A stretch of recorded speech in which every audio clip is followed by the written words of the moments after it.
हर हर महादेव। अगर आपको मेरे द्वारा दी गई जानकारी पसंद आए तो मेरे इस वीडियो को लाइक करें, शेयर करें और इस चैनल को सब्सक्राइब करें। भगवान शिव ने सबसे पहले माता सती से विवाह किया था। यह विवाह बड़ी कठिन परिस्थितियों में हुआ था क्योंकि माता सती के पिता प्रजापति दक्ष इस विवाह के पक्ष में नहीं थे। हालांकि उन्होंने अपने पिता ब्रह्मदेव के कहने पर माता सती का विवाह भगवान शिव से कर दिया था। राजा दक्ष द्वारा भगवान शिव का अपमान करने के चलते माता सती ने यज्ञ में कूदकर आत्मदाह कर लिया था। जब माता सती भगवान शिव के साथ कैलाश पर्वत पर रहती थी, तब हिमालय के राजा हिमवान और उनकी पत्नी मैना देवी माता सती का बहुत ध्यान रखते थे। मैना देवी का माता सती के साथ एक पुत्री जैसा लगाव था और माता सती के मन में ये सोच रह जाती है। तब बाद में वो ये निर्णय लेती हैं कि मैना देवी और हिमवान की पुत्री के रूप में पुनः जन्म लेंगी। कहा जाता है कि माता सती के आत्मदाह के 21 मनवंतर बाद माता पार्वती का जन्म राजा हिमवान और मैना देवी के यहाँ हुआ था और वे पर्वत राजा की पुत्री पार्वती कहलाईं। धीरे धीरे वह बड़ी हुई।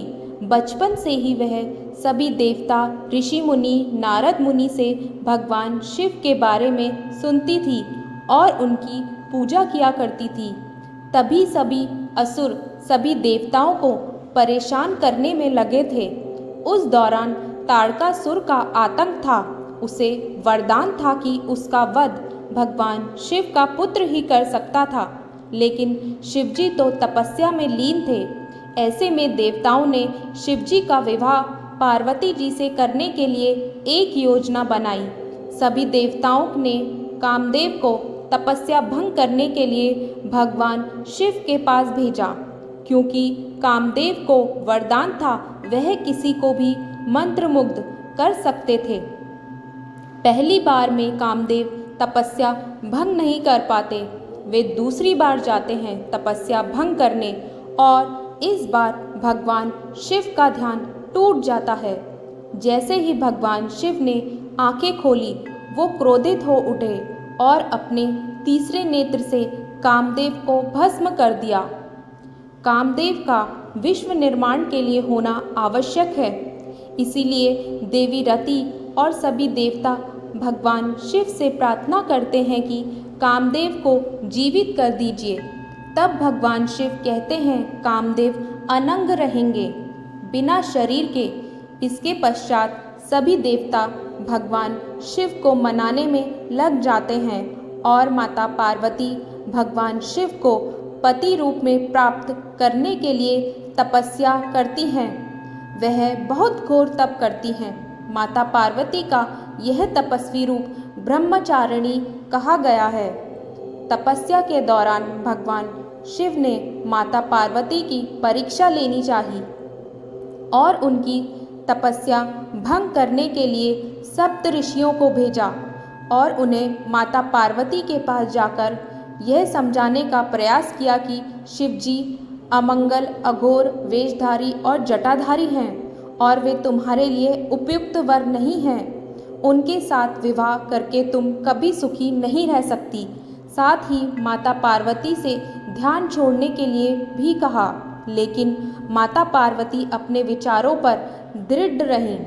उनकी दृढ़ता को देखकर सप्तऋषि अत्यंत प्रसन्न हुए और उन्हें सफल मनोरथ होने का आशीर्वाद देकर शिवजी के पास लौट आए।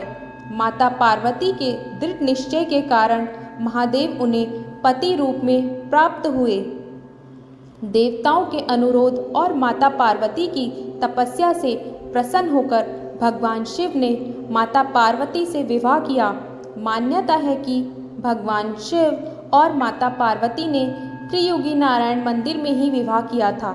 यह मंदिर उत्तराखंड के रुद्रप्रयाग जिले में स्थित है।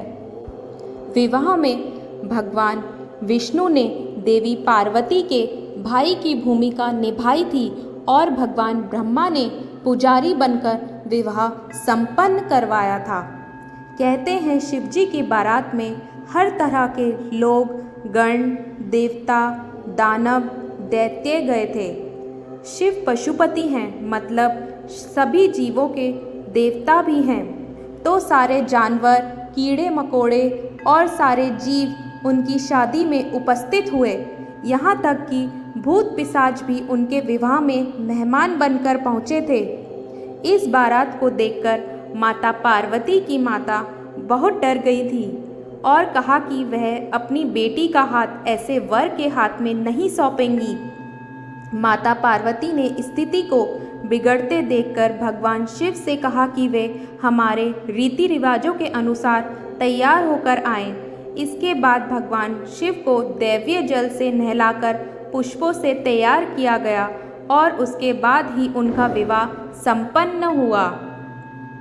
माता पार्वती को आदि शक्ति का अवतार माना जाता है। वे प्रकृति, प्रेम, समर्पण और भक्ति की देवी हैं। उनके विभिन्न रूपों में दुर्गा माँ और काली माँ शामिल हैं, जो दुष्ट शक्तियों का संहार करती हैं और धर्म की रक्षा करती हैं।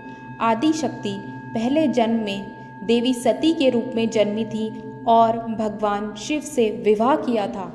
पुनर्जन्म के बाद वे पार्वती माता के रूप में प्रकट हुई और पुनः भगवान शिव से विवाह किया। माता पार्वती की पूजा विशेष रूप से नवरात्रि, महाशिवरात्रि और अन्य धार्मिक पर्वों पर की जाती है। उनकी कृपा से भक्तों को शांति, समृद्धि और उन्नति मिलती है।